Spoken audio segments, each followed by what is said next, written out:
These are directional mics. You have to talk right into it and you'll be able to tell when you're talking into it. So we'll start again. I'm Elise Huey, interim town manager and town clerk. I am Stephanie Vello, town attorney. Wade Vose with the town attorney's office. Kevin Cox. Sal Marullo. Kirk Guys. Yumiko Motley. Andrea Honeycutt. Chris Holly with the Florida League of Cities. Tom Harmer with the Florida City County Management Association.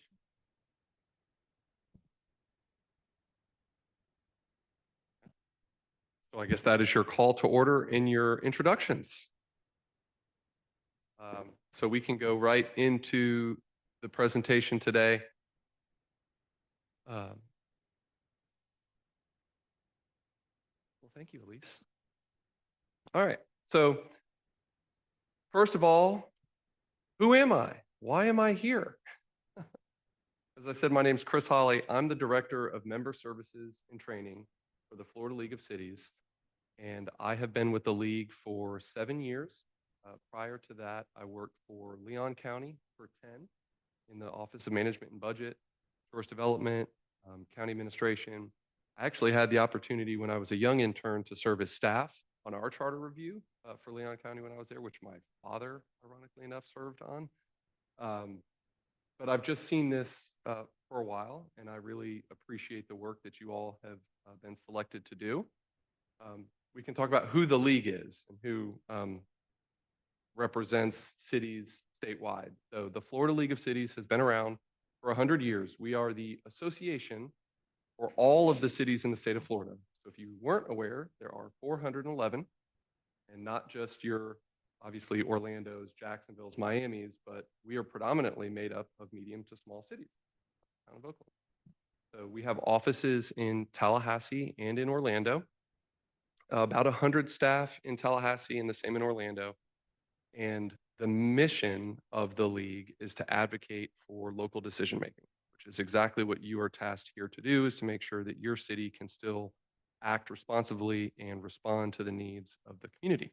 And so we battle against the state legislature to do that every single year. I think last year, you may even know, there were 500 or so bills that were filed that impacted cities in one shape or another. Not all great. They try to streamline or limit the powers that cities have to decide. I think the state believes that they might be able to do things better, or that for business purposes, maybe one size works. But I can tell you, if you were to adopt a law for the city of Miami, it would impact them very differently than it would the town of Oakland. So that's our main goal. Now, why are you here? You have been selected, obviously, to serve on this charter review committee. It's a very important position, and here you can see the language of what you have been tasked to do. So every 10 years, the commission, your town of Oakland commission, shall appoint and fund a charter committee. Your committee consists of 5 individuals, and each commission member shall make 1 appointment. Now, you are on time. If the committee, you have to understand, determines that an amendment or revision is needed in your charter, you are required to submit them to the same commission no later than October 1st of the year following its appointment, which would be this year. Alternative proposals may be submitted, and you can talk about this language, I believe, later. The commission will then submit suggested amendments and revisions to the qualified electors of your community. And that, I believe, will take place in March of 26. So as you're going through this exercise, know that you have time parameters in place, and staff and your council will make sure that you abide by those to get your work done. So now let's talk about charters in Florida. So really what my goal here this afternoon is to give you kind of the municipal perspective across the state. You should know that there is no same charter. There are no 2 charters that are the same. However, there's language that you can borrow from other charters if you see that there's an end goal that you're looking to accomplish. That's why the league is here. In this presentation, we'll go through maybe some potential cities that you may want to consider comparing yourself with. But there are so many unique parameters for cities when it relates to like the services they provide, the size of their city, the number of citizens that reside in it. So those are just important considerations to keep in mind. What is your charter? If you weren't familiar, it is your city's constitution. And so when you're considering the language that is within it, it explains the vision and the mission and the structure. It also goes into your legislative body and how those representatives will be elected and the chain of command. So not only the legislative body, but your administrative body with your city manager, town clerk, all of that is important. Now, if you get into more detail of the operations or changes, those are typically handled in ordinance. And so not necessarily in a charter. A good charter, a charter that works effectively is something that is typically 8 to 10 pages. Now, I know yours is a little bit longer than that, but for perspective, and the reason being is if your city needed to make a change to the way that it operated, you only have every 10 years to go through your charter if you speak to it in your charter. Now, if you leave it a little more broad and then you go to a council meeting and you have an ordinance that addresses that, that can be brought up, read twice, and amended appropriately. And so you keep that in mind. It's the skeleton of your city is your charter and the bones of how you operate. So charter review committees. Some are given specific parameters and things to address. Some will go through individual topics. Some go line by line. And that honestly will be for your committee to talk through and your staff and legal counsel to recommend. I've already kind of covered that some are created by ordinance and in the committee itself. The committee is usually tasked, as I mentioned before, with time-specific reviews. And so you have until March 26th is when the ballot will be if you have recommended changes to the language. And anything that is changed has to go to your community.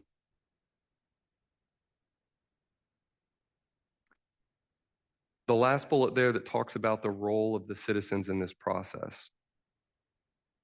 To me, the best governments are those that hear from the people. And so there are ways that you can open up for input. Now, as you're working through issues, maybe you structure that in a way that here are 5 things that we've identified in our charter that we're kind of chewing on as a collective, and we want to get some input from the community. And that's something that staff can kind of help you guys with. But it's important because you think you all will discuss these. You can hear from your community, you can hear from staff, and you can hear from the Commission of Oakland itself. They can, as a collective, they hear some areas that maybe there's some ambiguity with the way something is worded, or there's an issue that's come up in our city that we think could be addressed. There's potential ways that you can just make it better. The good thing for you all is yours was amended and reviewed 10 years ago in 2015.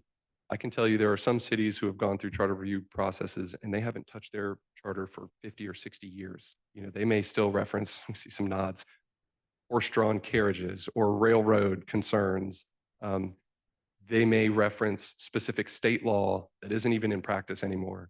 So just know that you all are in a very good position. You don't have to go through it and just totally revamp the charter. But I think after kind of Tom and I, and we've talked with Elise a little bit, there are some areas that you guys could tighten up some things or make some clarification points. And so that's what you all will be tasked to do.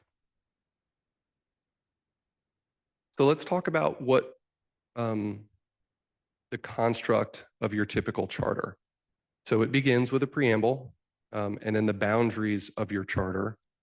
It will discuss the legislative body, so your elected officials. It can go into some details there about their term, meaning how long they're in elected office, whether there's 2-year terms or 4-year terms, or if there's no term. predominantly for cities in the state of Florida, they don't have term limits. Sometimes smaller communities have a hard time getting quality, consistent representation. And so there's a fear there if the citizens are still getting the services that they have requested and they're being provided efficiently, that we're okay with the leadership that's in place. But that's something for you guys to consider. There are also parts in there about how that electorate is constructed. You can have elections throughout the entire community. You could have single member districts. So each member would have a particular part of the community that they represent. You could have a split. You could have 2 that are citywide, 3 that are by district. And all of that are just, you kind of weigh the pros and cons and making sure that your legislative body represents the community the right way. Your form of government is something, and I believe we'll actually go into that a little bit later. You can have a strong mayor form of government where that individual functions kind of both as an administrator and a legislative representative. You can have a weak mayor, and you can have what you currently have, which is the predominant structure in Florida, which is a council or commission city manager. So you have a professional manager that runs the operations of the city and reports directly to that elected body. You also have these roles, as I talked about, the city manager, what are called charter officers defined in your charter. So whether you have a clerk, city manager, sometimes a finance officer can be defined in there, but all of those are laid out. And then the roles of those individuals. You have a question?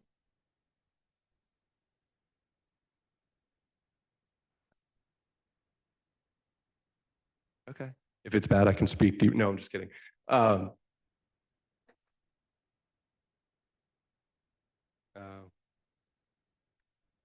But so, and actually, Tom and I were having a conversation earlier about his review of the charter, and having somebody like Tom, I have to give a lot of credit to. So he's already made the presentation to your city commission about the charter process.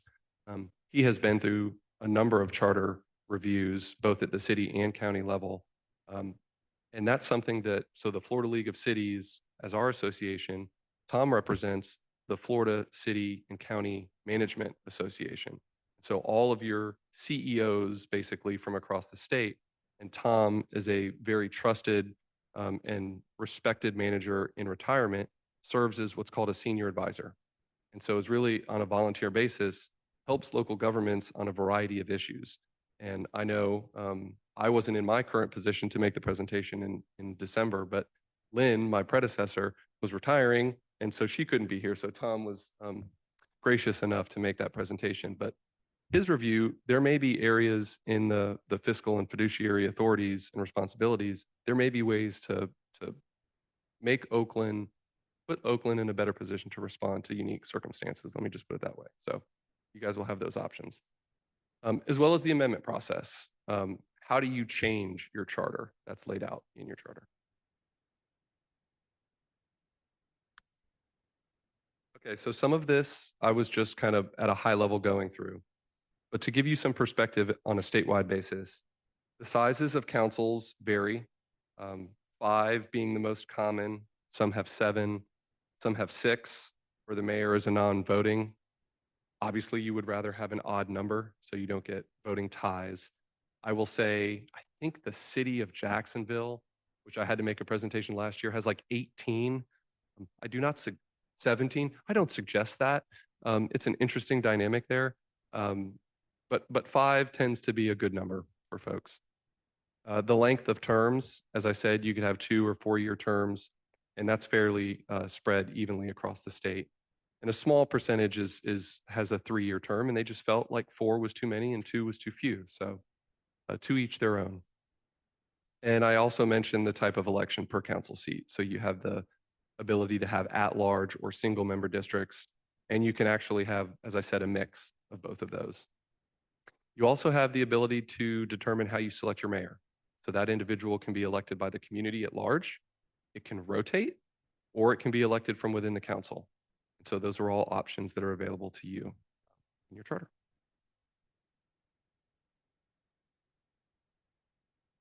Is it 19? Okay. And then is that without the mayor? Is it 19 with the mayor? I thought it was 18 with the mayor, but regardless. Yeah. So the forms of government, and I touched on this briefly, and you have this presentation, and if you ever have questions, the league is to be a resource for your city.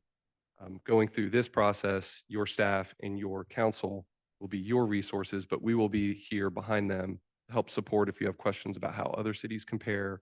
But it's just know that you're not out here on your own. So the Council Week Mayor originally was brought over from England. We have a handful that operate this way. Even fewer operate in the Council Strong Mayor. Those are typically larger cities, but the predominant form is the Council Manager or Commission Manager. And then the hybrid is something that honestly, we just can't figure out a way to categorize them. They've got a unique structure and it works for them. So. Your charter offices and departments, like I said, and you actually lay some of these out. Some cities establish their departments within their charter. So I believe you have your police department and a handful of others that are structured in your charter. If you're looking to expand those, you have the ability to do so in your charter. But that's just something that you guys will kind of chew on as a group as you walk through what's already currently in place. But just know that those are, it's common, for those to be designated within your charter. So let's talk about how Oakland compares to other cities. Your population, using population, from 4,000 to 6,900, with Oakland, there are 7 municipalities. And the reason we did that is Oakland kind of fits right in the middle. The comparisons that we made were geographically based, all interior cities. None of those are coastal, and all 7 are suburban. So you should know that your comparison cities are council manager or commission, are council manager, not commission manager. None of which are council strong mayor or council weak. So you are consistent with other cities that are structured your way. And also the number of elected seats. All 7 have 5 elected seats. None of them either have 6 or 7. So this is kind of the breakdown. You'll see Oakland right there in the middle with a population of 5,400. And we took those just above and below you to show you that the way that you are structured legislatively with 5 elected officials is consistent. Your form of government is consistent. But if you're, so interested, we can also look at outside of this, what the other cities, comparison cities do.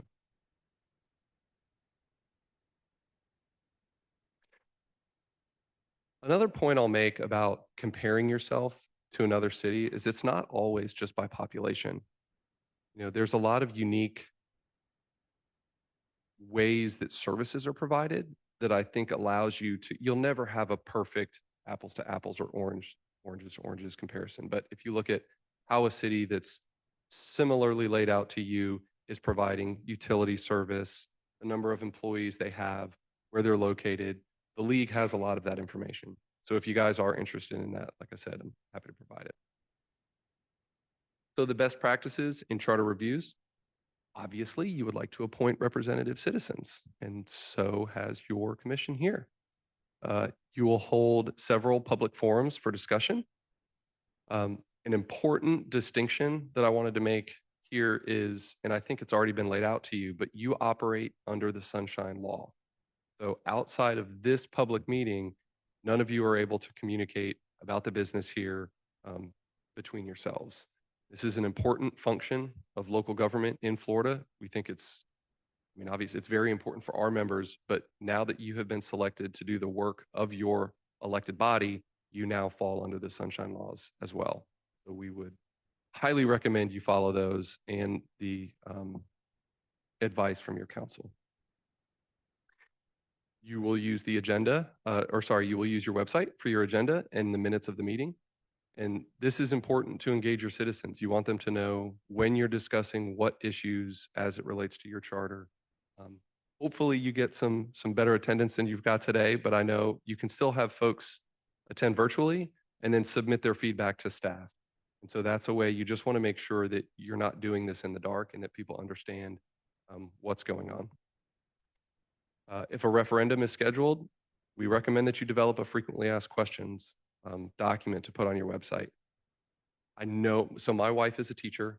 She's been for 12 years, and she still sort of understands what cities do, but it's not normal for folks to understand the government language. You know, that can be difficult. And so especially even a language in charter documents. So breaking that down and hopefully into summary or easy to understand language so that your citizens can understand it is important, especially if it means something to you that you're going to make a change, make sure they know why. We also recommend that you consider partnering with other civic organizations. It's not just staff. If there are Rotaries or other groups in here, if there's community groups, we recommend you individually or through staff, make sure that they know that these meetings are taking place. A couple other just best practices for charter reviews.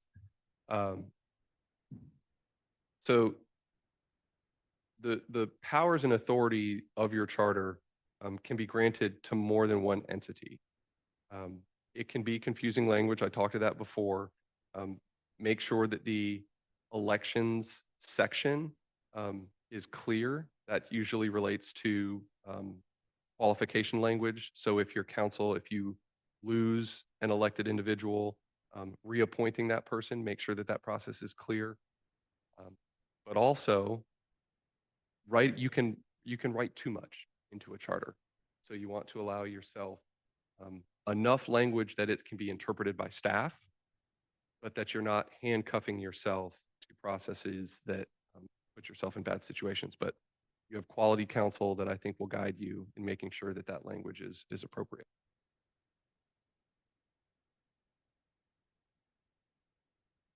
So the trends in Florida, really since the 1950s, there has been this trend to move towards the commissioner, council, manager form of government. You just see the professionalization of local government. And when you look at the efficiency and having professional staff to run the operations of a city, there has been this trend.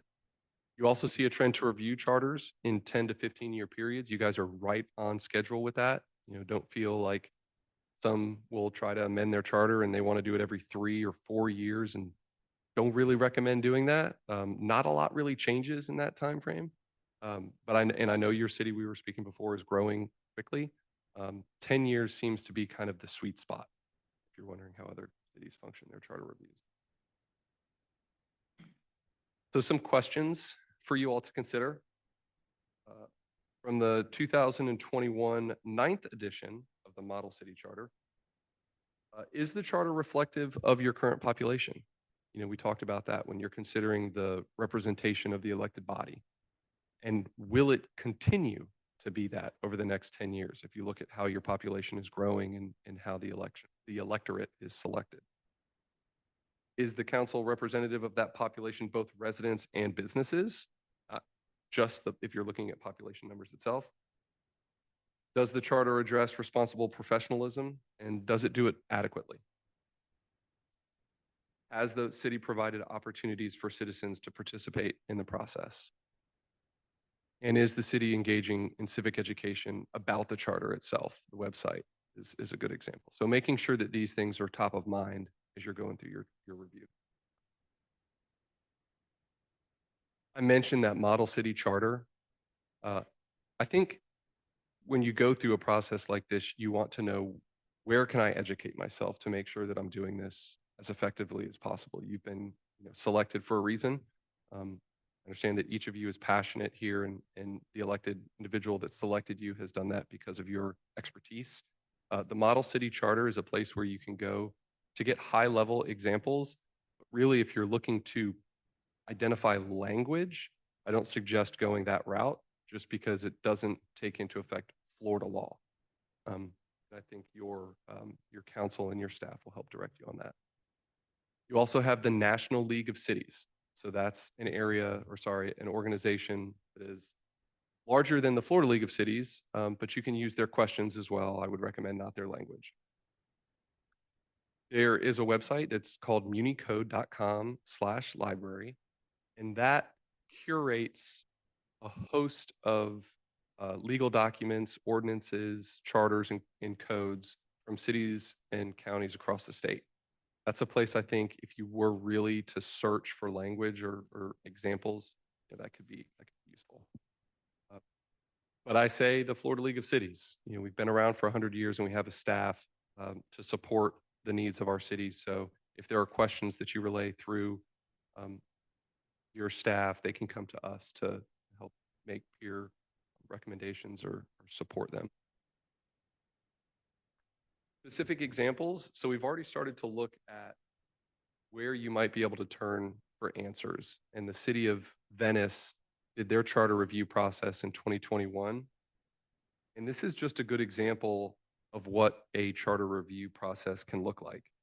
And so you'll see that a scope of review is determined. You go through the appointment process for committee members, which has already taken place here. Those individuals are appointed. Staff can compile suggested revisions from the council, from charter offices, and maybe even department directors. So that may be a function moving forward. These articles are presented. The committee determines the meeting frequency, estimated completion. So you back into your work from the ballot date. And I know your staff will help you all do that. So what you will be doing today is working through the selection of your chair. So who will take lead and run point for your charter committee. You'll be working to select your timelines and meeting dates.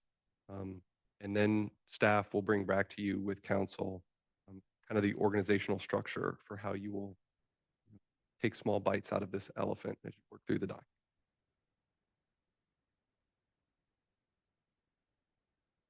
You also have here an example resolution. The city of Mount Dora, Wildwood, and Venice are all examples of resolutions that we suggest, just as for comparison purposes, the establishment of your charter review. And then finally, there's a good example of a timeline. And again, the importance of the timeline is that this committee works in a way that allows you to get feedback for the community, but you don't feel rushed, and you're allowed to answer questions and get the responses back to the community before this goes on the ballot. You don't want to turn this all in at the 12th hour, or sorry, the 23rd hour, and then it's rushed. It's just, for everyone's purposes, it's better to back into that timeline. So recommended next steps, and this is pulled from the presentation that Tom made to your commission earlier. Your town has already passed a resolution that's established this process. The appointments have been made. We are here sitting in your initial meeting. So from now, the next steps will be for the committee to report back to the commission and the commission action on placing any proposed changes on that March 2026 ballot. So just that you know what you're working towards. And with that, I hope you have a little bit better understanding of what you've been tasked with, and that you know that you have the support of council and staff, the Florida League of Cities, and the Florida City and County Management Association, so that I hope you don't feel overwhelmed, and that you know that there's a wealth of information and experience to help support you guys in working through this. I just really appreciate the opportunity to be here. I appreciate the work that you guys are going to do and what it means to the citizens of your city. Thank you all very much. Happy to answer any questions, though.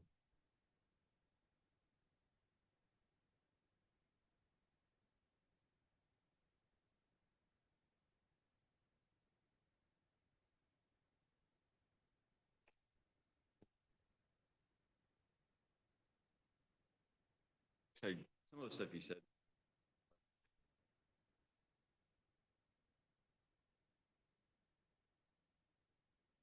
Talk about consideration.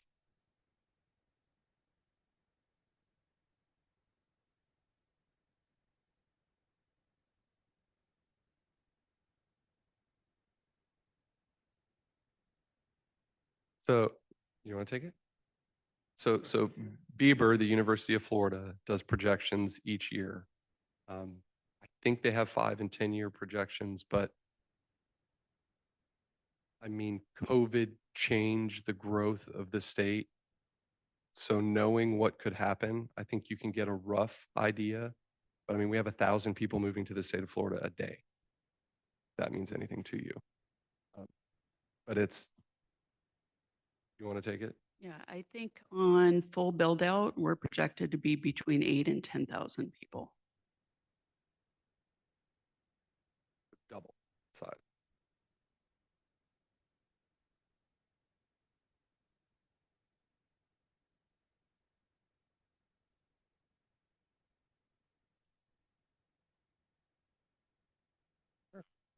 In your experience with dealing with term limits,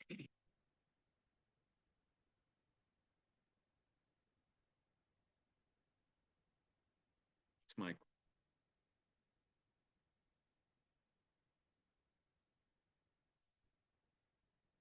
I know that.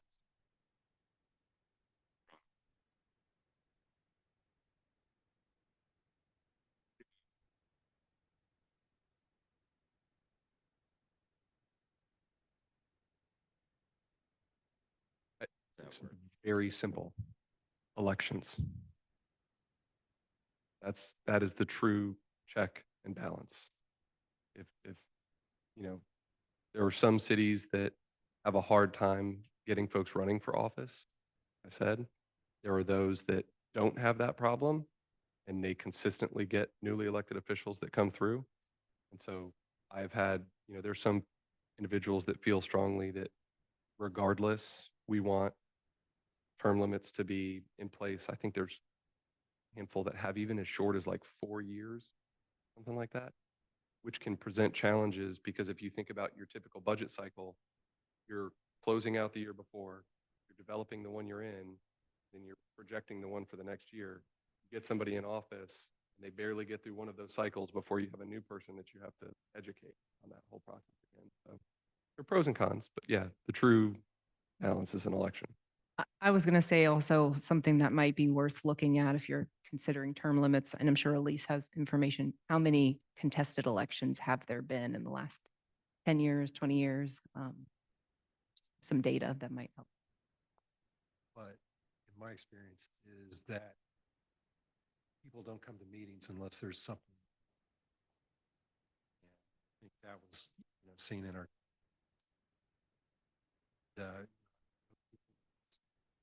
get apathetic, sit at home. But yet I think we can still do things better.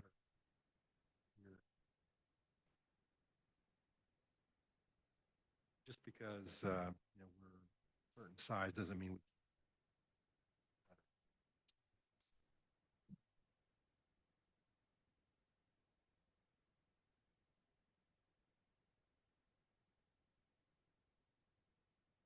Towns that do it, they can't find people.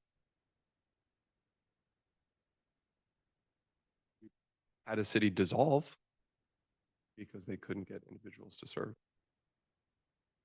That's, your worst case scenario. They went door to door, couldn't get anyone to step up.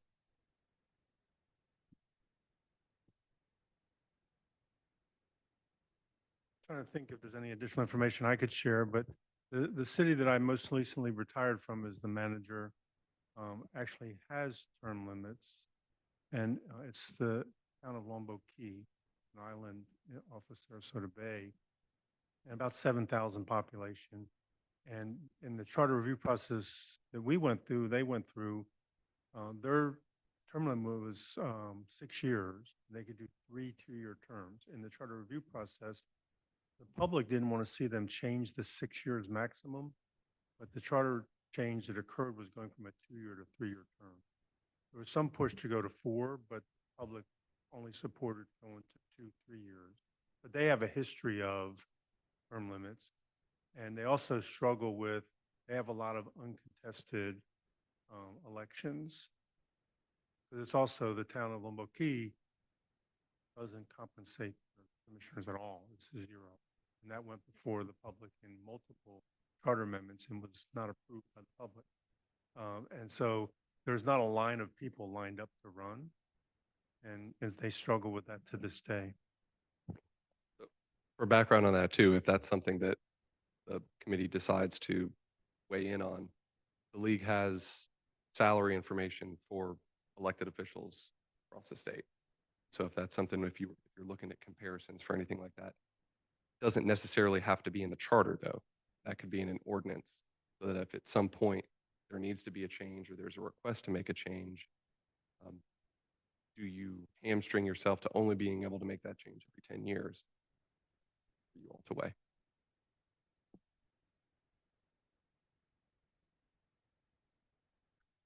Just to highlight the whole nature of the charter, to me, he mentioned it's the Constitution, and it's on purpose difficult to amend.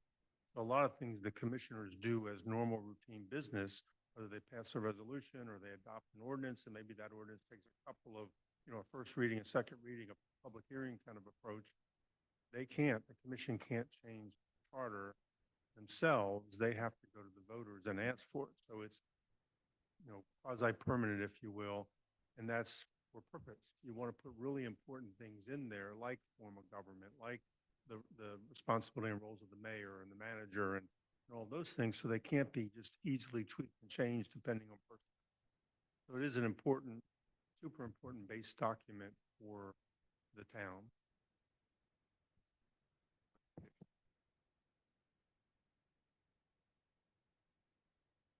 Chris, have you, that COE's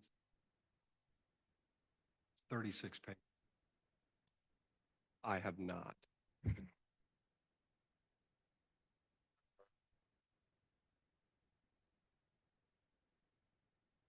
You can, when you read through a COE's, it's like you can tell that things have happened because there's a lot of detail, especially with the and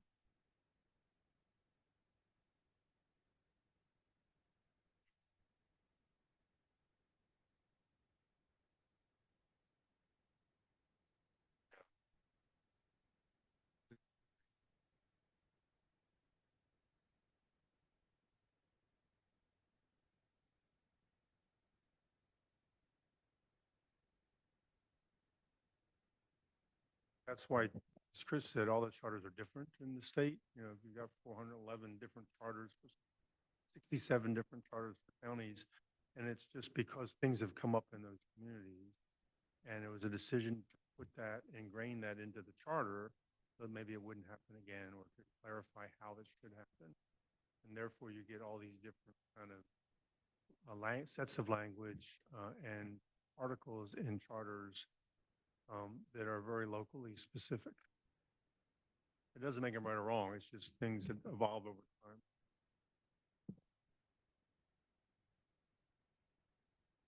I think I'd like to make the point too that you don't necessarily have to wait for 10 years. If something comes up, if you tie it into an election, you can do that. I think what our charter says, it's a minimum 10 years that you review it. But I think that's the reason you'll see a COE does it almost every 2 years, because they're tying it into an election that's coming up, right? So that's something that you could do. It would be hard to get through the process that quickly, every 2 years, but if something extraordinary came up and you would have to evaluate that, I believe it could be done in a more reasonable manner. I think that's a good point, because it's common for cities that have an issue they want to address between the 10 or 15-year cycle, what's in their existing charter, to establish a charter review process, or the commission themselves, like on Lombo Key, we did a 10-year review, but then also there was something that came up that the commission wanted to put on the ballot, and they were able to do that directly without a charter review committee. And so they just have to time it back into an election.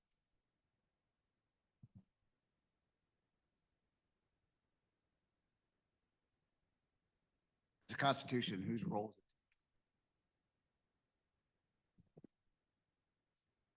I would say I'm looking across the aisle there that they're going to help you with language on the ballot and kind of approve that language that would go before the voters.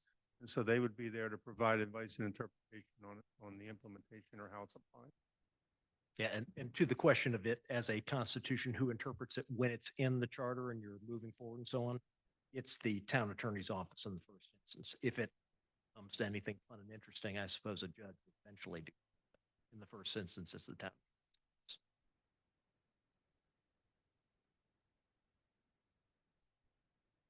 It would depend where you, it depends what nature of dispute you get in, but most likely in Florida, it'd be a circuit court. But in the end, 99% of the time, decisions on the application of charter and ordinance or what have you, it's not going to get to a court. It's going to be done within the town. And actually, committee members, I was debating whether to bring up just a couple thoughts on next steps or overview on the charter review process, but figured if it's all right, going to bring up a couple thoughts to add on. Chris just gave you an outstanding overview of how the charter review process works, kind of some of the moving parts and so on. Want to give you all just some practical thoughts for now and moving into additional meetings, just to give you all a little bit of my background. Whenever in our office, any of our local governments gets involved in any sort of charter amendment or charter review, I get tagged in for a little bit. I've served as general counsel for 8 different county charter review commissions in 5 different counties. I did it here in Orange County 3 times in 11, 12, 15, 16, and just got done here in 23 and 24. Yes, that did include all those wild charter amendments that went on in 24, just their attorney, but a lot of different interesting things went on this time around.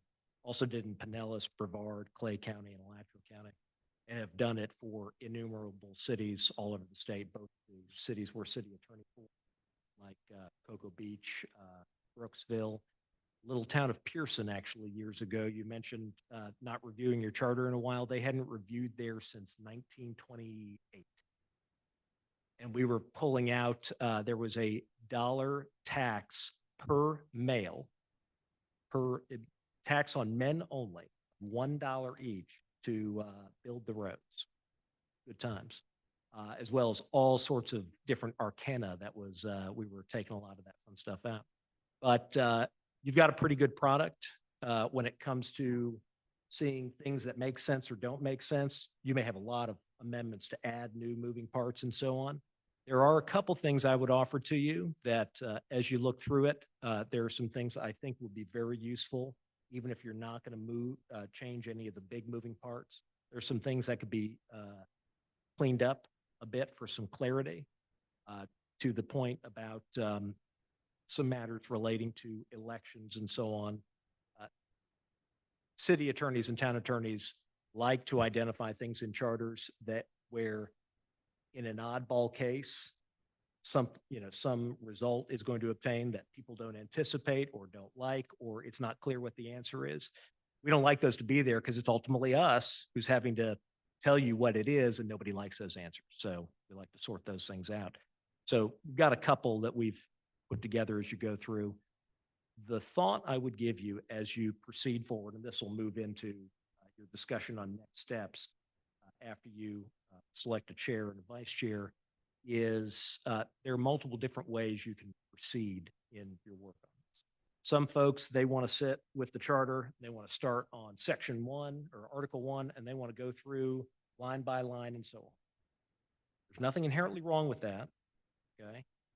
But what I would offer to you as a big overarching concept when it comes to charters and charter review, there is no profit in going through and trying to change happy to glad. All right.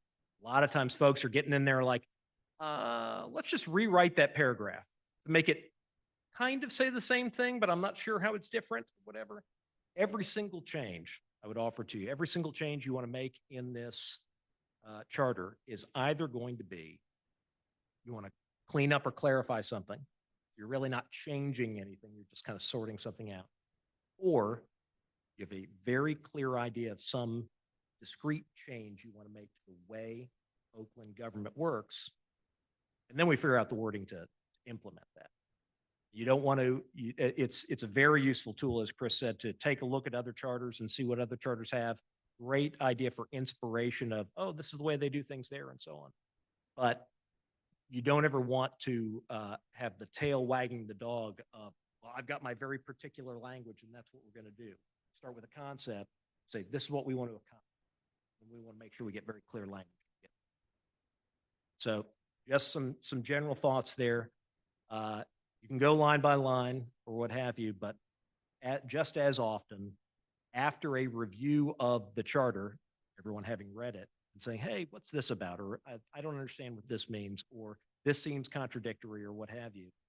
It usually is more profitable for your time and effectiveness and clarity for the voters to zero in on these are the types of things we're looking to change, if any. If there's some additional thing you want to add on or additional thing you want to change or whatever, zero in on topical as opposed to just going line by line and rewriting each sentence the way you would write. Just some general.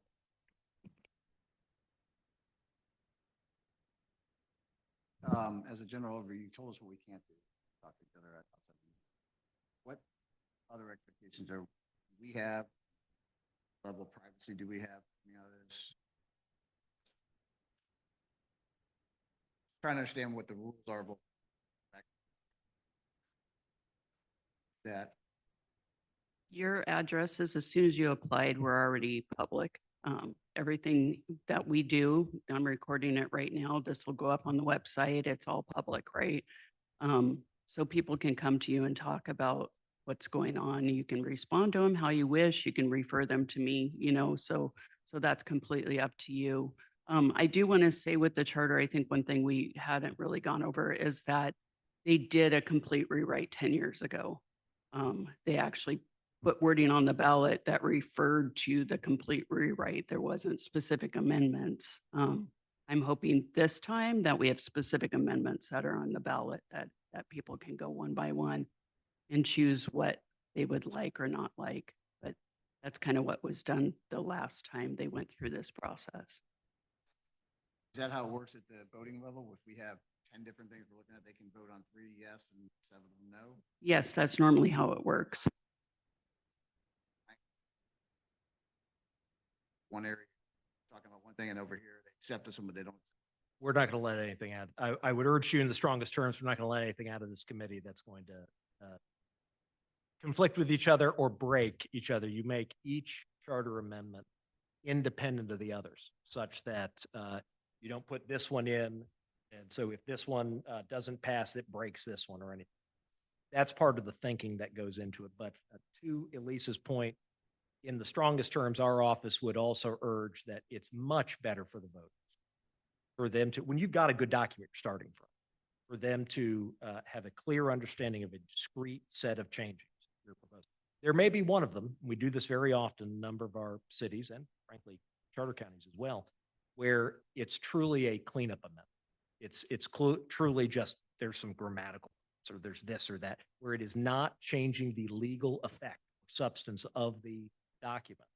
Where it might be you put it, on the ballot and say, hey, we're doing these clerical changes and all of this. But that would be one. Each item of substance I would offer to you, it's best for the voters if it's its own discrete question. Is there a narrative that goes with the changes on the ballot change so they can understand? I was just about to say that. We intended this change for this reason? Or wait, is it 24 words? It's 75.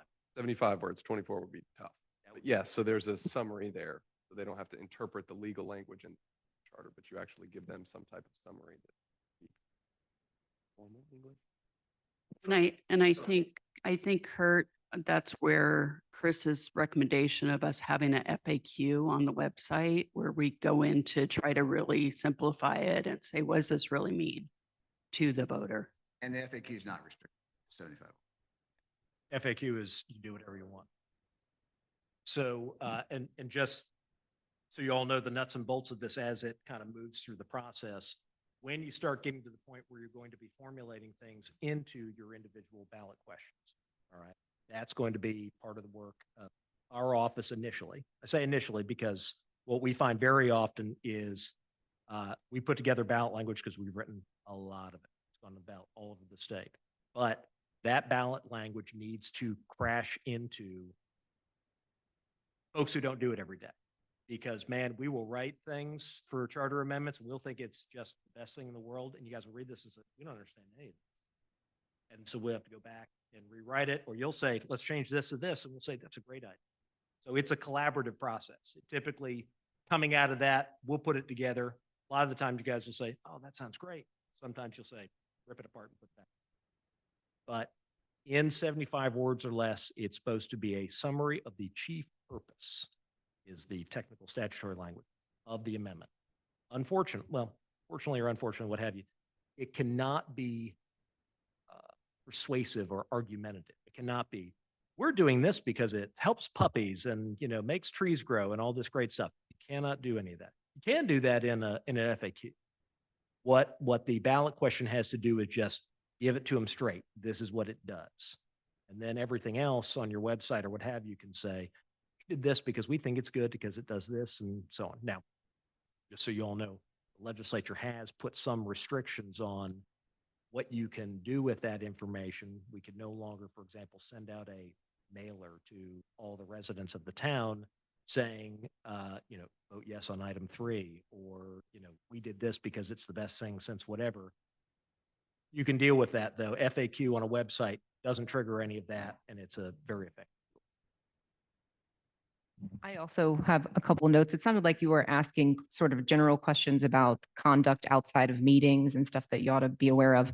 One thing to remember is that any emails that you send or receive about your work here on the Charter Review Committee is a public record. And so what that means is, say your neighbor sends you an email and says, hey, I'd really like it if you would advocate for this kind of stuff to be put in the charter. I think it's so important for our town. That is a public record because it's being sent to you in your official capacity as a member of this committee. And so what I would suggest you do in that case is forward that email to Elise. She will then have a copy and she can maintain it as the records custodian. And it is not your problem anymore. Spell a common concern have. If you get emails, all right, concerning your work on the Charter Review Committee, when it comes into your inbox, it does not infect the rest of your inbox. It does not make your emails with your daughter off at college, all of a sudden public. It's only that, unless she does email you about put something in the charter, then it's going to be a public record. But it doesn't affect anything else. It's just those matters. And to satisfy your obligations on the easiest thing to do, forward it to Elise. And then you don't have to worry about the obligation to maintain it and deliver it or make it available. I have another thing to build on what Wade just said. The rule that Wade explained to you, that it doesn't infect everything, that is not true in the context of social media. I will advise all of you in the strongest terms not to have any discussions about your work here with this committee on social media. There's a lot of case law that it's developed after President Trump's use of Twitter and all of that stuff. There are First Amendment concerns. There are concerns with deleting comments, with preserving them. It just opens a whole can of worms that you probably really don't want to be involved. And this advice, and I'm so sorry. This advice, unfortunately, is different than advice we would have given even 2 years ago. Okay? It has evolved a lot, and it might evolve again. Another year or two from now, I might be able to tell you, do whatever you want. But right now, the safer thing is don't mix it all up on Facebook because on these matters. Because if you do, folks are going to be saying, oh, did you see Trump got sued for this and this and this? There's cases going both ways, and it's more mess than you need. Sorry about that. Very good points. Because as I said, you now operate under the sunshine.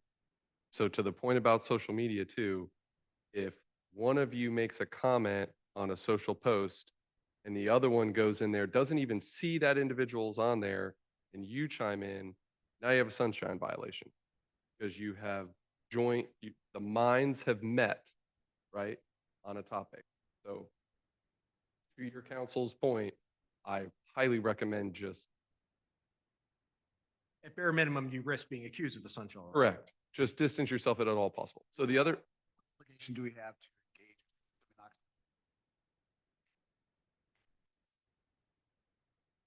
no. Not at all. So It's all at your political discretion. And You wanna I call would Somebody in public, you can. If you don't want to, you don't yeah, have to. recommend they come to the meeting. If anyone, like, say you're in the grocery store and someone wants to approach you because they've watched a meeting or they know there's something coming up, say, great, I appreciate your engagement. Our next meeting date, is published, come up here and speak your piece. But one other piece about the email exchange, I've seen this used as a helpful tool, creating your own Gmail with a charter name in it at Gmail or whatever that is. And so that if you do get that email, you can just forward and copy that address. So everything is always in that new email. If you want to give that to staff or that's how you want to communicate, you have it all in one place and that is just your charter review email address. Someone forwards you something, you reply with that attached. If you ever have to go in and do a search, it's all in your designated email. That is what, mind you, I imagine a little bit higher profile than this. That's what a number of our members on the Orange County Charter Review Commission, not all of them, a lot of them didn't, but a number of them did. Yeah, if there's any thought of any volume of emails from the public about it, they're not required. It hasn't come up in this recent discussion, but on the west coast of Florida, there's been a lot of investigations from certain individuals about texting. So not just emails, but texting also is public record. I haven't read as much in Central Florida, but I can tell you in the Sarasota Manatee area, there's been cities sued that have paid out, one city over $800,000 because of texting and public record violations. So, and there's current issues going on with individuals provide a lot of texting public record because of, requests being made by a certain law firm. So just to clarify, if I have a verbal conversation, I don't have to document that and send it. By text or email, somebody actually send it. No issues there. What if it's with one of the commissioners? Is there any issues with that? Perfectly fine for you to have conversations with commissioners. So that's exactly right. So, yeah, I'll give you the 2 minutes on the Sunshine Law. We've been giving you a lot of very good parts on it. Sunshine Law governs discussions between two or more members of the same body on matters that may foreseeably come before that. Okay? So the fact that it's a different body within the same government, or different body, different government, or what have you, that's not the test. The question is whether or not it's two or members of the same body. All right.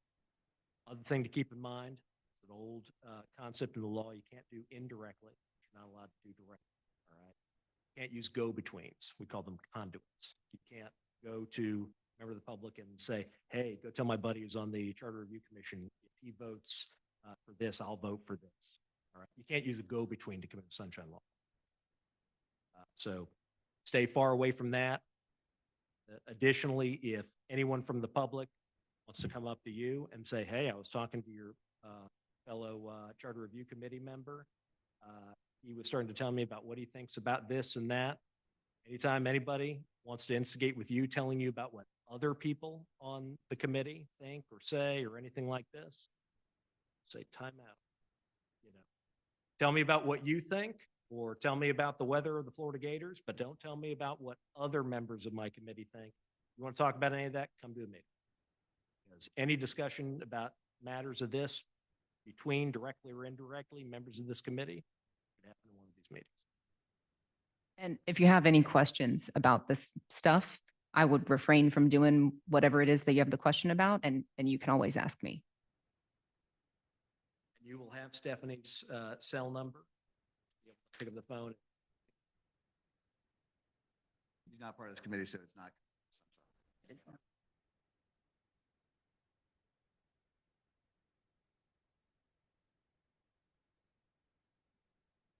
Yeah, so this is what all of our elected officials are under constantly. And so they live under this. That's fun.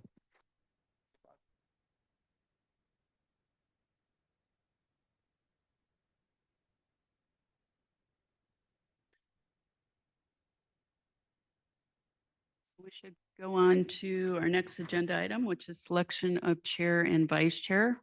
We can start with selection of the chair. So somebody, if somebody wants to make a recommendation and then you can vote on it. Basically run the meeting. As I would speculate as a practical matter that coming out of any given meeting, you'll have a little discussion about what's going to go on that next meeting agenda and so on. So I doubt there'd be much lift in talking with the chair to develop a next agenda. You'd kind of be developing it at the end of your last meeting. So chair and vice chair both, I would speculate the primary lift is going to be, you'll be the one doing a little bit more talking in a given meeting because you'll be chairing the meeting. And then vice chair serving that role.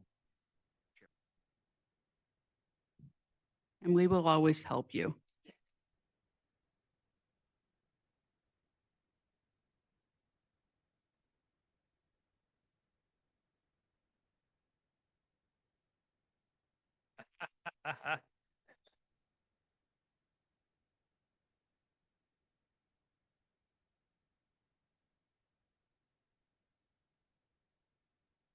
Miko, you wanna turn on your microphone while you volunteer? I will volunteer if there are no other interest in serving as chair of the Oakland Town Charter Review Commission. Just for the purpose of the record, yeah. A motion. Someone could just say, you know, that she served as chair. It can just be by motion. Yeah, since you don't have anybody else going for it. Discussion? Seeing none, all those in favor, please signify by saying aye. Any opposed, nay? Congratulations. Any volunteers for vice chair?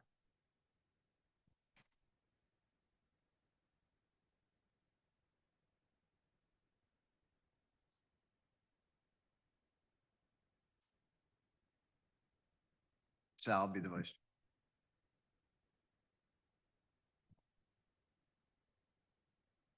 Seconded. Discussion? Seeing none, all those in favor, signify by saying aye. Any opposed, nay? Congratulations, you have a chair and a vice chair.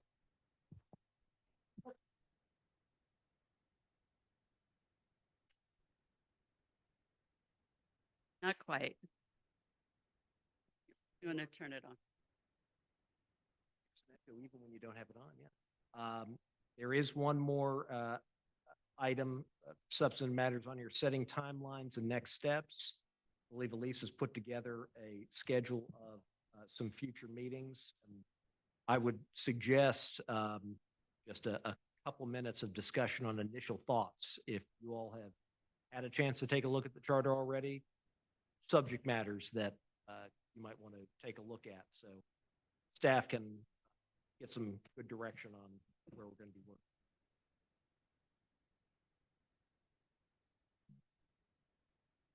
So next meetings are on your agenda at the bottom, and I think I already sent everybody out calendar invitations for those. So like I said, we were gonna try to knock out 2 in March, 2 in April, see how much we can get through, and then determine after that how we want to move forward. But you guys have any suggestions on what we would like on the next agenda? How you want to handle looking through the charter, that this would be the time to have that discussion. Kevin, Sorry. Would suggest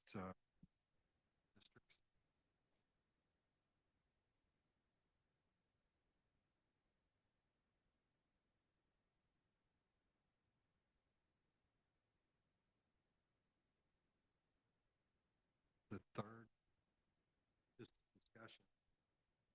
Not sure that our charter, any of the charters that I've seen, what it means to be.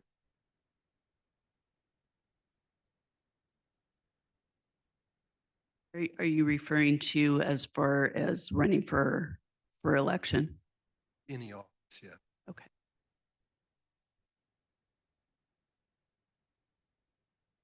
I was just kind of surprised at all the meetings. That staff issue, or, I mean, I can work around it. So the first set is really to make sure that the town attorneys are available. We can look at different times and dates after this first group of meetings. And we definitely will want to have a few evening sessions to involve the public more. The public can also go, just so that if you're not already aware, they'll be able to go to the website tomorrow morning. And that's why I asked you to talk into your microphone so that they can hear when they're watching the recording. And then they can always reach out to me by email with any comments or questions that they might have. Is there a format for the public to, I mean, have we had any input yet? Or is things that like to see change in the charter from the public? I have not. I've put it out there, I think 3 times now, meet your mayor, and to the last 2 commission meetings, I've handed out copies of the charter and told people if they had input to let me know. I have not received anything. But again, we'll put more information on our website after this meeting and ask for that input again.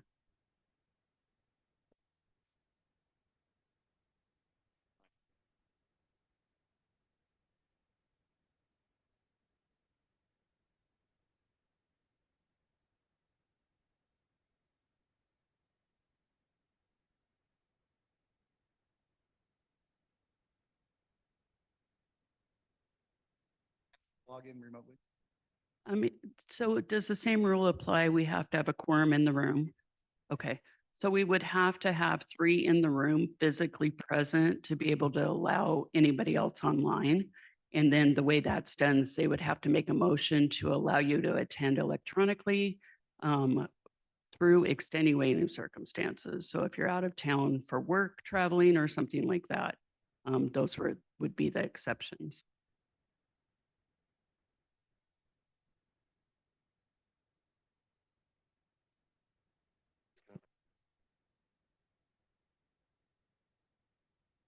Not in today's performance.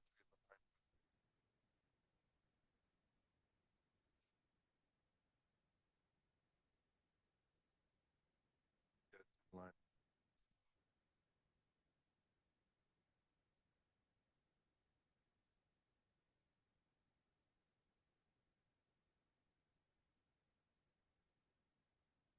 Yeah, I think if you go through and you see areas, if you just let me know so that we can make sure that I'm compiling a list of things we want to make sure to touch on.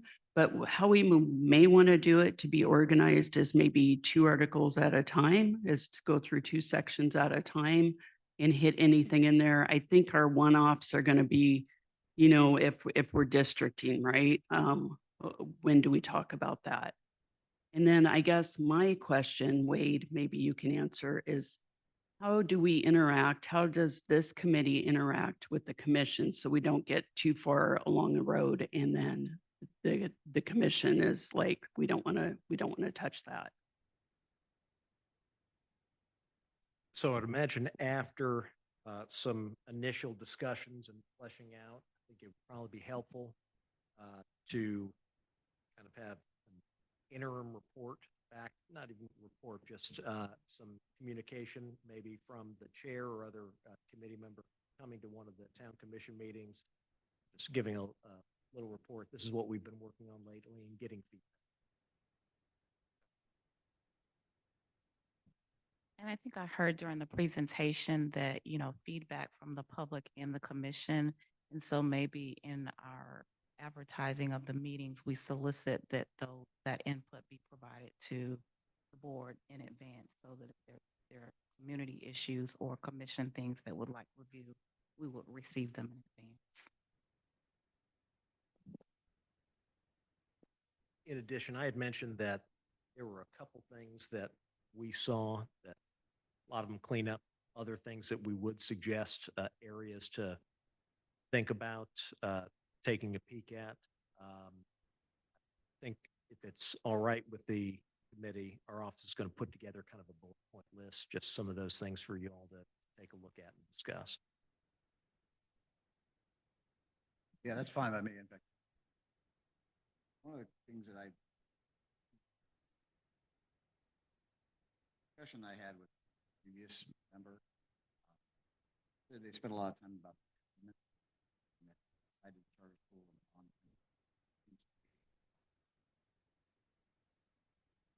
throw that out.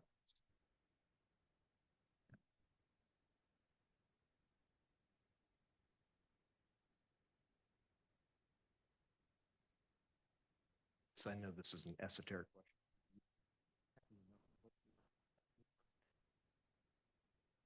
I believe we're fairly close.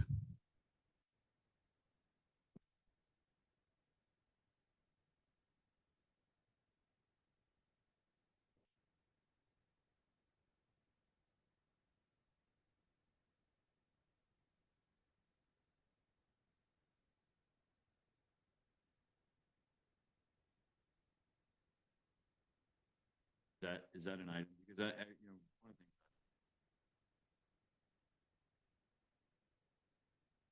Surprising.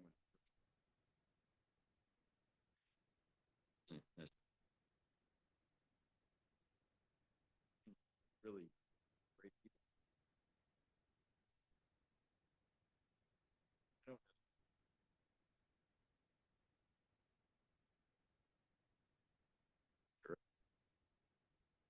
I don't know, like, that'd be something I'd like to.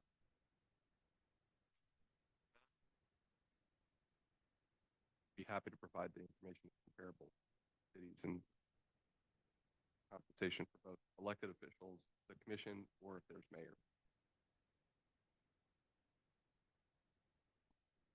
One thing I would throw out there too is that when we look at those numbers and compare them to other communities, we gotta be careful because Oakland's unique in that we have no industrial base or commercial base to offset a lot. We're sitting in one of the highest millage rates in the county right now and state. So anything we add to that, I was going to say, I think if we're bringing up a lot of issues that have to do with dollars and cents, maybe getting Gabby, the finance director, to come to a few meetings and so that she can offer her opinion as to those ideas.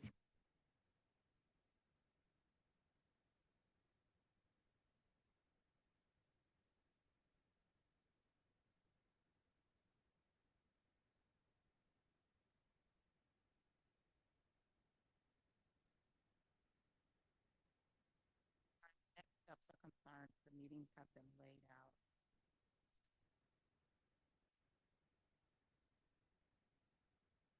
That we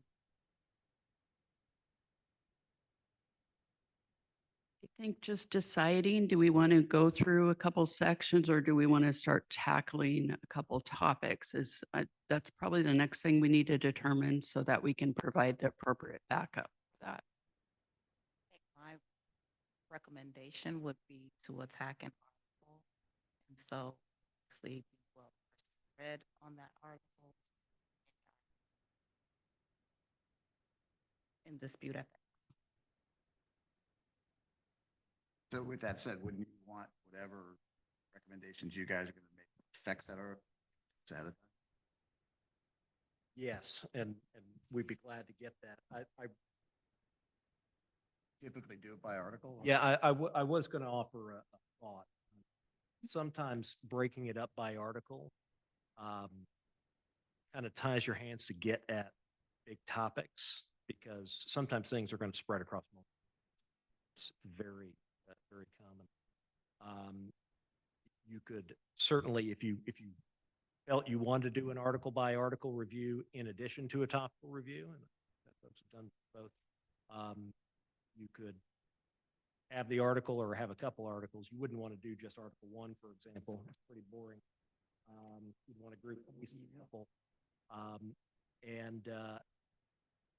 And then in addition, potentially have some topics. It's just a thought, because what I would offer to you, there is no benefit to yourselves or the town to have a meeting where you show up and there's not much you're all getting to have good conversations. I've seen a number of great charter review processes that go through in an economic number of meetings because they zeroed in on types of things they wanted to look at. So if I understood that correctly, you're saying topic. We can see how that affects the charter. in whole.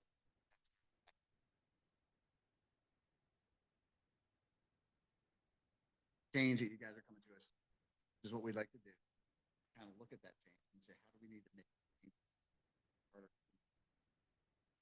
The ones staff would be coming to you, or at least that our office would be coming to you, be pretty discreet, and we'd be coming to you with the proposed solution as well. Change this word to this word and this, that, and so on, the little.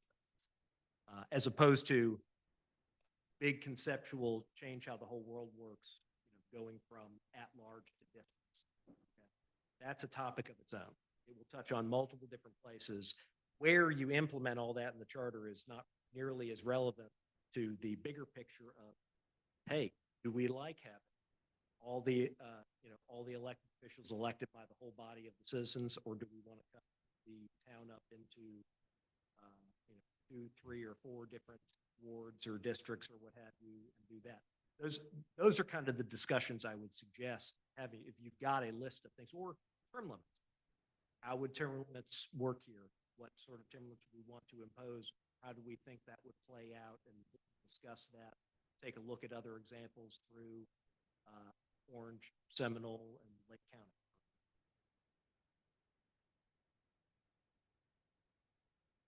And what I'm just kind of thinking here is comments about term limits and districts. That to me almost feels like a double whammy, because if you district something and then you term limit to that district, you may not find anybody in district 10 or whatever number we call it. So maybe we look at concept first and then balance that out. What are we trying to do? Trying to get more people involved and select people through, or are we getting more neighborhoods involved? I just think if we hit them both at the same time, because again, I go back to elections. I've been part of Oakland for 20 years. My wife lived here before me. And a lot of these people serve because nobody else would. And, we had the last election, as contentious as it was, there was a seat that was unopposed. Nobody ran. And a lot of the stuff that we went through could have been solved if somebody had run for that position. But it didn't, because the guy that was in it was running for a position, and then somebody fell behind it.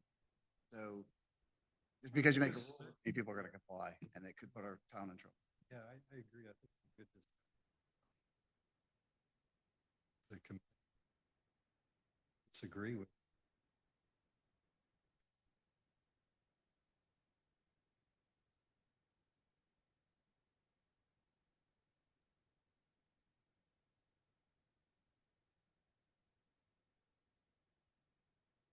So I think there is, do want to get. That's the risk that we're going to have. It's going to happen. Election. Anyway, those are.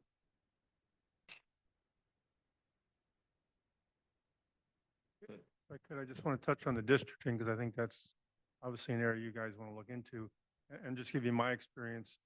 2 different governments where I was the manager of Sarasota County and Longboat Key, both had district elections, but they were different. So I don't think there's a black and white district. There's maybe 2 choices primarily.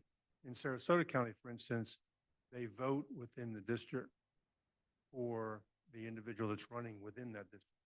In Longboat Key, they have districts, but it's still an at-large election. But they require people to live geographically within the district to qualify to run, and they still call it a district, but everyone in the city or town votes for them, even though they represent District 1, 2, or 3. So there's at least 2 options on how you look at the district.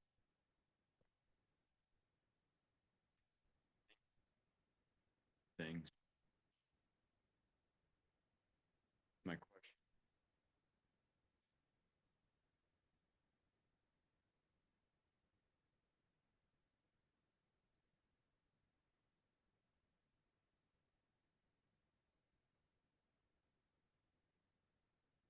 That.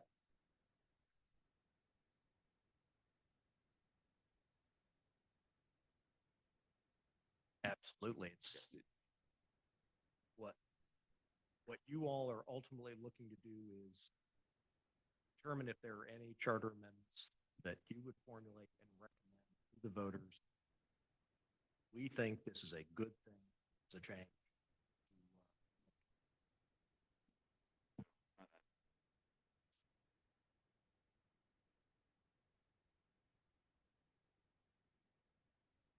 Good.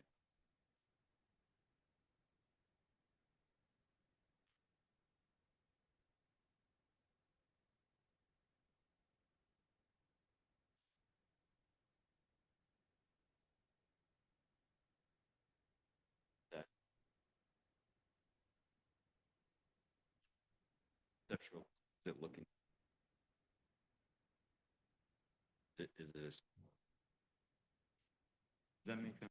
So, with the matter of the spectrum of different ways that the town commission, can be elected, thank you very much for teasing that out. It's a very important distinction. You can end up with there. It's referred to variously as residency districts, for example. The whole town would vote on each single election, but say 4 of your commissioners have to, each has to live in its own their own commission. Or you could have, I would offer to you not to put fingers on the scales at all, but you tend to see this in much larger areas. You have 4 districts where only the people in that area vote in them. You're starting to get smaller and smaller voting groups. Keep in mind. But in all these different permutations there, the entire change that you're making is what would be for the voters. Do our best to describe to the voters the change of where you are, where you're going to. But it does not to change how the town commission is elected. Is not a rip up the rest of the document. It's changing just one conceptual part, whether that's littered in between Article 3 and Article 4 and a little bit of Article 6 or whatever. It's one. Just on that subject, we did go 4 separate individuals. We voted in that. What's the logistics behind that? I mean,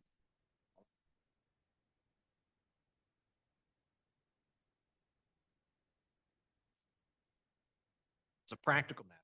What the supervisor of election will probably end up doing is for our polling, do we have one polling place, even in countywide elections out here? How many? Yeah, we just have one. It's Presbyterian Church. The supervisor of elections would probably set up that polling precinct as 4 sub-precincts. And this is not a negative statement. It's just a fact. It would be a complication.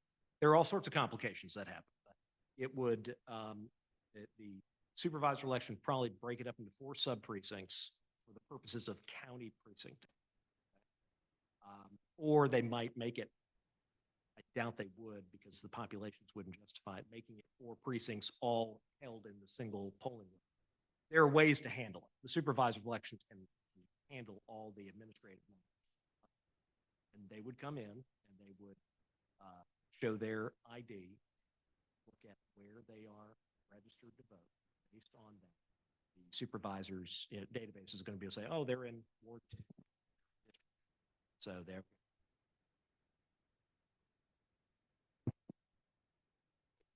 You could even have a unique scenario where they're voting for a commissioner in a particular district and they'll have the mayor at large. Like, I mean, there's alternatives there, but I think Tom was even saying they would, when they came to vote, they would have different ballots once you're registered for that. There's ways to get it done.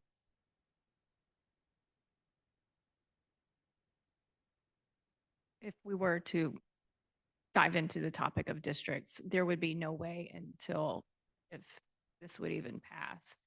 And then we get to the next election, there would be no way to pull any data as to historically who would have voted, what the voting turnout would be for any proposed That's a good point. districts. You can have half your population in one district voting, the others 10 people, and only 10 people vote. I would strongly urge, and I will tell you, my office and I have been through a number of charter reviews where they have looked at going to district and then also representing boards handling redistricting. We were general counsel to the Pinellas County Redistricting Board. So all of Pinellas County has its own unique overlapping set of districts. It's wild. Okay. With a mishmash of the two different types. You have to live in the district and only the folks in that district vote on it, and then other ones that are elected countywide, but you have to live in one of two residences or one of three residences. So very complicated there, but in the redistricting of all that, they had to work through all this. And you look at, and by the way, this would be a step beyond what you all would be doing, but what you all would be doing is teeing up a next set of steps for districting the town. Right? So this would not be a quick implementation to move to districting. You have to go through it. So you all ought to take a peek if there is an interest potentially in going that direction. You'll want to take a look at, past voter turnout to the extent we can get good information from the supervisor's office, voter turnout in different geographic areas of town.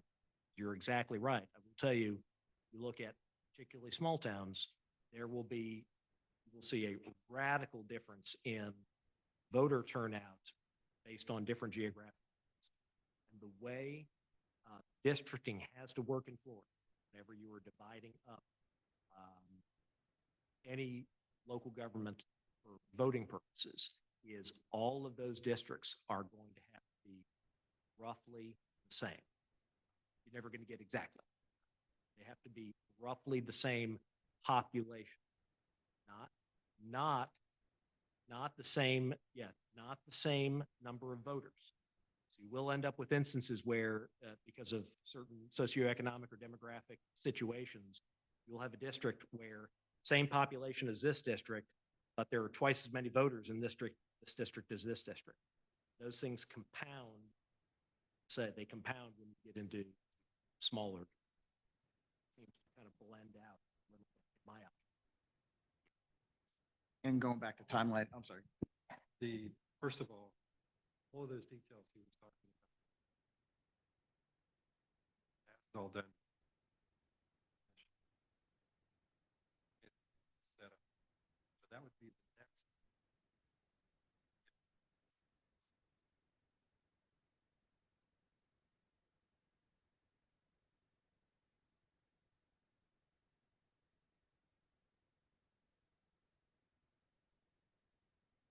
But a timeline wise, we'd have to vote on districting through this charter review in March 26th. Then they would see a committee, and that would have to be voted on as approved by the public districting, or is that a more of a staff and commission decision? Yeah, districting would in the county level, it's required in the Constitution. At the municipal level, it is by far the most typical that you would the drawing of those districts. The ultimate final decision would be by the governing body. So yeah, I think it's a fair point, as the member said, that going towards a district model, all right, is just kind of the start of the process. Once you kick that off, it would kick off some sort of process, whether it's a committee to develop it or otherwise, a typical way to develop initial districts, and then those, in every likelihood, would not go into effect until, for example, the 2028.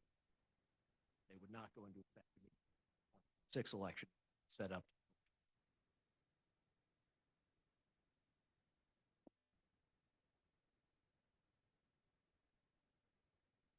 I was just going to make the point too, with all the development going on and the projected growth in population, I think districting could be quite complicated.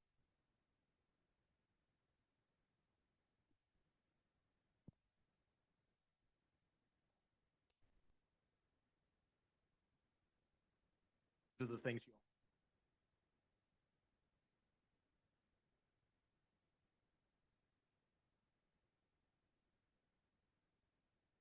Topic. Really tough.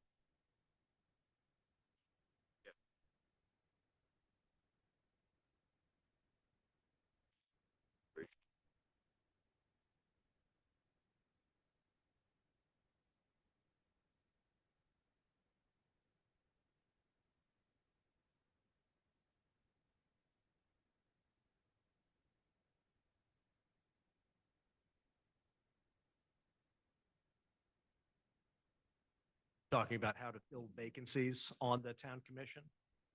That actually was going to be one of the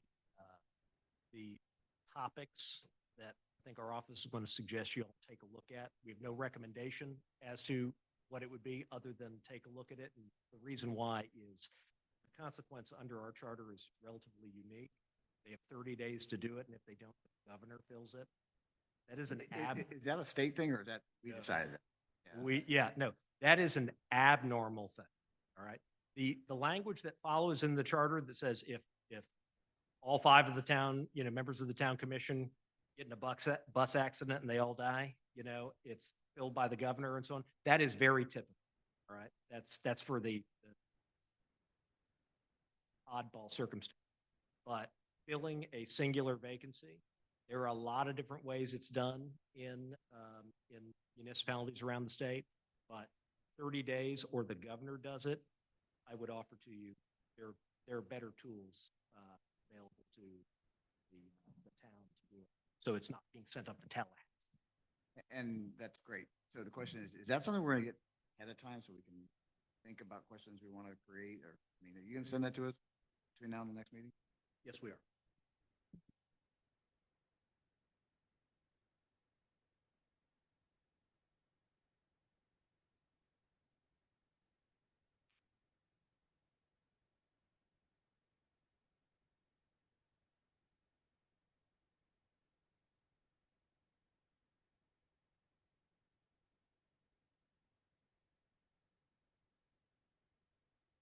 Would offer as someone else, or actually, so sorry, you suggested it.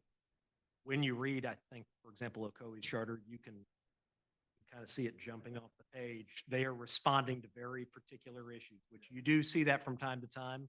I would offer to you, in the absence of reasonably foreseeably or foreseeing, the circumstances that are being thought through there, copying and pasting, directly things that have kind of been hodgepodged over time, not the best way. It's usually better to look at the problem and figure out a more elegant solve.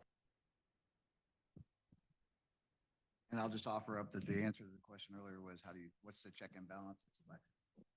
And none of that happened. Somebody had put their name in there, collected.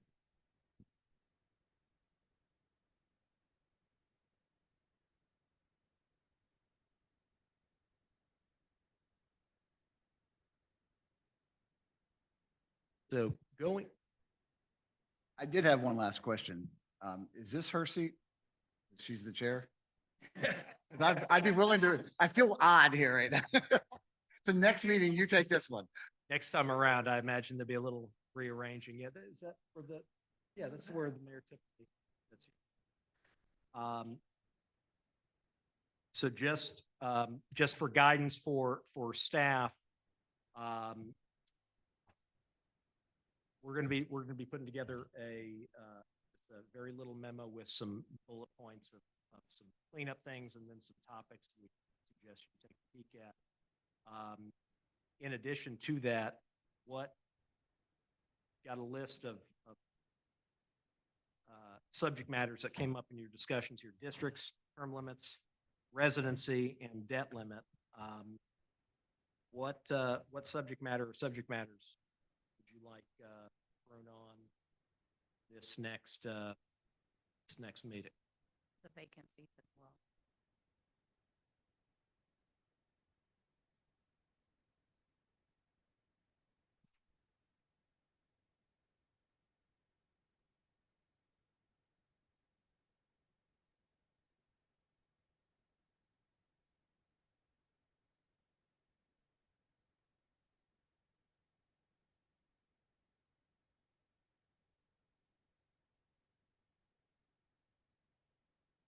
He does get to a fair bit those subject matters, not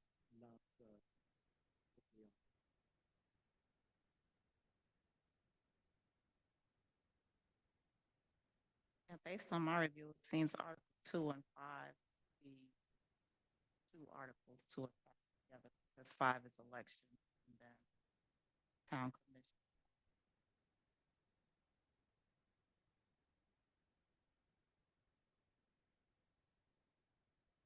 I will share with you all the other matter of substance that I think we were going to be suggesting you all at least take a peek at is in Article 5. That this is just something for you all to think through. It relates to process for I would offer to you, there's been a trend in recent decades in municipalities to move away from having runoff elections. Elections are expensive. They're way more expensive than they were 25 years ago. After the Help America Vote Act and all that fun stuff in Bush v. Gore back in 2000 and so on. So much more procedure to it.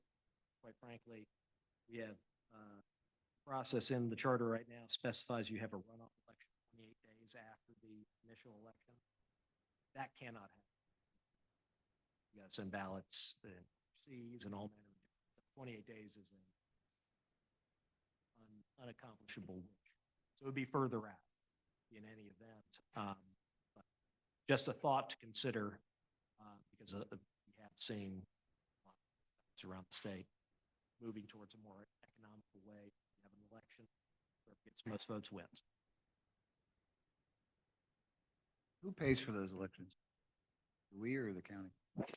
So it depends on if it's with the presidential preference primary, like we lucked out in 2024, we didn't have to pay much at all. In 2022, because it was with the gubernatorial election, we had to pay about $8,000.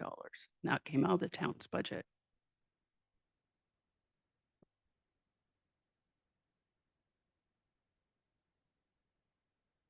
So have we in fact had, because we've had so few elections actually these last many years.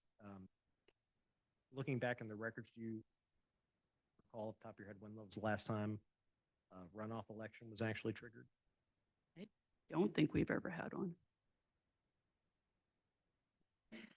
Yeah.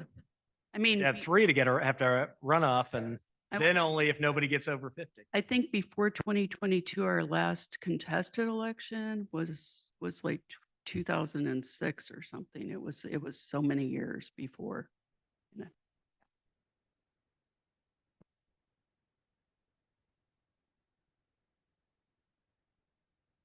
We are tied to the primary election period. Is that the March timeframe? Is that why we do it? I mean, is that- that's how it's been done. The supervisor of elections, it's my understanding, Orange County Supervisor of Elections is talking about potentially moving that to November, but right now based on our charter, we go with March. That is something we can. That's something that can change. Yeah, some jurisdictions do November. Yeah, the time of your elections is absolutely something you generally. So if there was a thought, for example, to move it to November, something that really be. And if that's something you're thinking about, it would be good to know so that we could talk to Orange County Supervisor of Elections. There's a new supervisor and just get her feedback on that. I would definitely want to add that to the agenda. Also just because it's voter participation. You don't see the turnouts in March.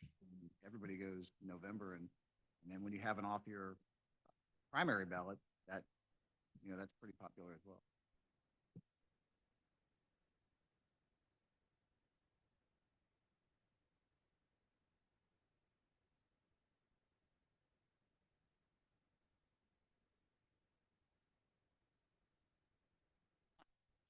Any additions to the recommendations that have already been made so that we can move forward with that timeline for the next steps and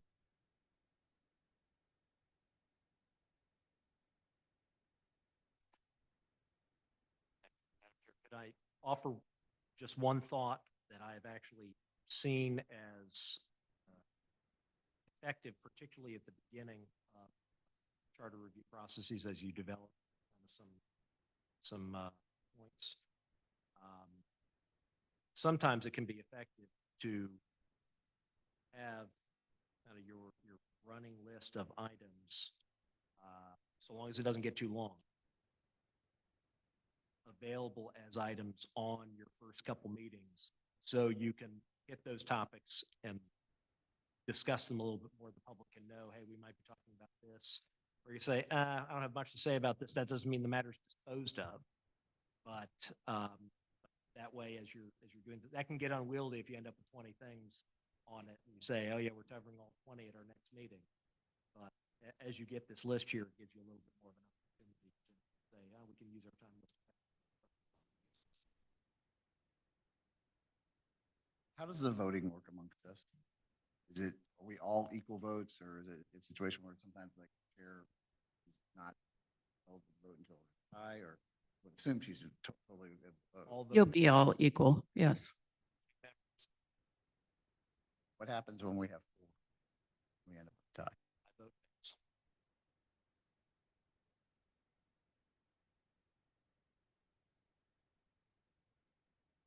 Okay, next item on the agenda is public forum, public comment.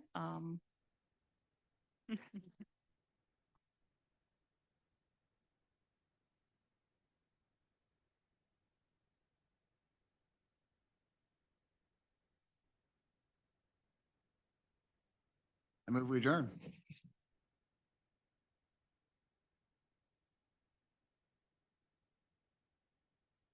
Okay, aye.